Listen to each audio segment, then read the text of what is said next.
أعوذ بالله من الشيطان الرجيم بسم الله الرحمن الرحيم بخاری شریف کی 70 حدیث اور کتاب العلم کی 12ویں حدیث ہے۔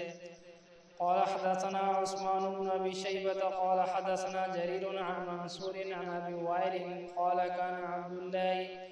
يذكر الناس في كل خميس فقال له رجل يا ابا عبد الرحمن لوددت انك ذكرتنا كل يوم قال اما انه يمنعني من ذلك اني اكره ان املكم واني اتخولكم بالموعظه كما كان النبي صلى الله عليه وسلم يتخولنا بها مخافة السامة علينا۔ تو عبداللہ بن مسعود رضی اللہ عنہ ہر جمعرات لوگوں کو وعظ فرمایا کرتے تھے۔ ایک شخص نے ان سے کہا اے ابو عبد الرحمن میرے آرزو یہ ہے کہ آپ ہر روز وعظ فرمایا کریں۔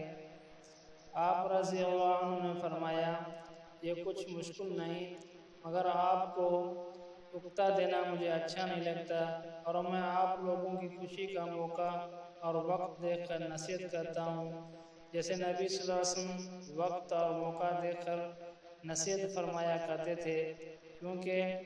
آپ صلی اللہ علیہ وسلم کو بھی یہ ڈر تھا کہ کہیں ہم اکتا نہ جائیں۔